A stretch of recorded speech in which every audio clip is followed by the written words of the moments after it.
ಓಂ ಶ್ರೀ ಗುರುಪ್ರಿಯೋ ನಮಃ ಹರಿ ಓಂ ಹರಿ. ನಾನು ನಿಮ್ಮ ಪಂಡಿತ್ ಹನುಮಂತರಾವ್ ಜೋಶಿಯವರು. ವೀಕ್ಷಕರೇ, ಇಂದಿನ ಒಂದು ವಿಡಿಯೋದಲ್ಲಿ ಆಗಸ್ಟ್ ತಿಂಗಳ ಕನ್ಯಾ ರಾಶಿಯ ಭವಿಷ್ಯವನ್ನು ನಿಮಗೆ ತಿಳಿಸಿಕೊಡುತ್ತಿದ್ದೇನೆ.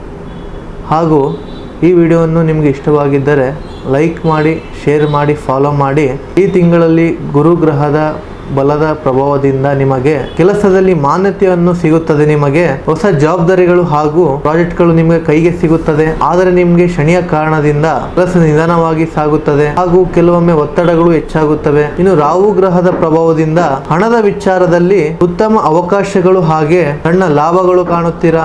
ಆದರೆ ಅದೇ ಸಮಯದಲ್ಲಿ ಅನಿರೀಕ್ಷಿತ ಖರ್ಚುಗಳು ಹಾಗೆ ಗೊಂದಲಗಳು ಸಾಧ್ಯ. ಹಣದ ಸಮಸ್ಯೆ ಪರಿಹಾರ ಆಗುವ ಸಾಧ್ಯತೆವಿದೆ. ಖರ್ಚನ್ನು ನಿಯಂತ್ರಣ ಮಾಡಿಕೊಂಡ್ರೆ ತುಂಬಾ ಲಾಭವಿದೆ. ಹಾಗೂ ಗುರು ಮತ್ತು ರಾಹು ಪ್ರಭಾವ ಇರುವುದರಿಂದ ಬಿಸ್ನೆಸ್ ನಲ್ಲಿ ಹೊಸ ಸಂಪರ್ಕಗಳು ಕಾಣುತ್ತವೆ. ಆದರೆ ಶನಿ ಗ್ರಹದ ಕಾರಣದಿಂದ ನಿರ್ಧಾರಗಳು ನಿಧಾನವಾಗಿ ಮುಂದೆ ಒರೆಯುತ್ತದೆ. ಪಾಲುದಾರಿಕೆಯಲ್ಲಿ ಸ್ಪಷ್ಟತೆ ಇಲ್ಲದಿದ್ದರೆ ತಪ್ಪಾರ್ಥಗಳು ಉಂಟಾಗುತ್ತವೆ. ಇನ್ನು ಕೇತು ಗ್ರಹದ ಪ್ರಭಾವದಿಂದ ಪ್ರೀತಿ ಪ್ರೇಮದ ವಿಚಾರಗಳಲ್ಲಿ ಕೆಲವು ಸಂಬಂಧಗಳಲ್ಲಿ ತಾತ್ಕಾಲಿಕ ದೂರತೆ ಕಾಣಬಹುದು. ಶುಕ್ರ ಗ್ರಹದ ಸಣ್ಣ ಬೆಂಬಲಗಳಿಂದ ಹಳೆಯ ಸಂಬಂಧಗಳು ಮತ್ತೆ ಸಂಪರ್ಕಕ್ಕೆ ಬರುತ್ತವೆ. ಚಂದ್ರ ಮತ್ತು ಶನಿಯ ಪ್ರಭಾವದಿಂದ ಕುಟುಂಬದಲ್ಲಿ ಸಣ್ಣ ಪ್ರಭಾವಗಳು ಕಾಣಬಹುದು. ಆದರೆ ಹಿರಿಯ ಸಲಹೆಗಳಿಂದ ಸಮಸ್ಯೆಗಳು ಪರಿಹಾರವಾಗುತ್ತದೆ. ತಿಂಗಳ ಮಧ್ಯಭಾಗದಿಂದ ಜವಾಬ್ದಾರಿ ಹೆಚ್ಚಾಗುತ್ತದೆ. ಶನಿ ಮತ್ತು ರಾಹುವ ಪ್ರಭಾವದಿಂದ ಆರೋಗ್ಯದ ವಿಚಾರದಲ್ಲಿ ಮಾನಸಿಕ ಗೊಂದಲ ಕಾಣಬಹುದು. ತಿಂಗಳ ಮಧ್ಯಭಾಗದ ನಂತರ ದೇಹ ಶಕ್ತಿ ನಿಧಾನವಾಗಿ ಹೆಚ್ಚಾಗ್ತಾ ಹೋಗುತ್ತದೆ. ಅತಿಯಾದ ಚಿಂತನೆ ತಪ್ಪಿಸುವುದು ಮುಖ್ಯ. ಅದೃಷ್ಟಕ್ಕಾಗಿ ಏನ್ ಪರಿಹಾರ ಮಾಡಬೇಕು ಎಂದರೆ, ಶನಿ ಗ್ರಹದ ಪ್ರಭಾವದಿಂದ ನಿಮ್ಮ ಅಡೆತಡೆಗಳನ್ನು ಕಮ್ಮಿ ಮಾಡಲು ಗಣೇಶ್ವರ ದೇವರಿಗೆ